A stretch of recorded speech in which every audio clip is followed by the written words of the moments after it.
গাড়ি ঢুকছে ইয়েনচেপ ন্যাশনাল পার্কে। হাই, আমি নবনীতা। তোমরা দেখছো অস্ট্রেলিয়া আমাদের ঘুরতে যাওয়ার বিভিন্ন মুহূর্ত। অনেকেই এনকোয়ারি করেছো, ভালোবাসা জানিয়েছো। তার জন্য থ্যাংক ইউ। আর সত্যি বলছি এগুলোই না ইন্সপিরেশনস নতুন, নতুন ভিডিও বানানোর জন্য। একদম এক হাত দূরেই ক্যাঙ্গারু ঘুরে বেড়াচ্ছে। ছোটবেলা থেকে টেক্সট বুকে এই ক্যাঙ্গারু তার বেবি জয়কে আমরা দেখে এসেছি। কিন্তু এত সামনে থেকে ক্যাঙ্গারু দেখার এক্সপেরিয়েন্স হয়নি। কিন্তু অস্ট্রেলিয়া আসলে তুমি শহরের একটু বাইরে বেরোলেই কিন্তু ক্যাঙ্গারু, কোয়ালা, কোয়াকা এগুলো দেখতে পারবে। আমরা জানি প্যারট পাখি দেখতে খুব সুন্দর। কিন্তু এখানে রাস্তায় যেতে, যেতে এরকম অনেক বাচ্চা আছে যেগুলো প্যারটের থেকে অনেক বেশি সুন্দর। আমার একদম সামনেই রয়েছে একটা বিশাল বড় সাইজের ক্যাঙ্গারু। চলো দেখাই।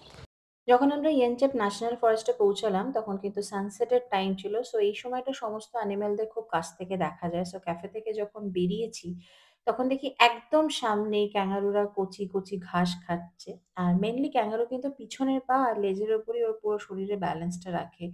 মা ক্যাঙ্গারু যারা, তারা অনেক বেশি প্রোটেক্টিভ। মাঝে, মাঝে বাচ্চা ক্যাঙ্গারুগুলো থলের থেকে একটু মুখ উকিল দেয়। আর গাছের ডালে কোয়ালা রয়েছে। এরাও প্রচন্ড শান্ত এবং নিরীহ প্রাণী। সো সমস্ত মিলিয়ে আমাদের এক্সপেরিয়েন্সটা কিন্তু খুব ভালো ছিল। এরকম ছোট, ছোট অভিজ্ঞতা তোমাদের সঙ্গে শেয়ার করব। আজকের মতো আসি। সবাই খুব ভালো থেকো।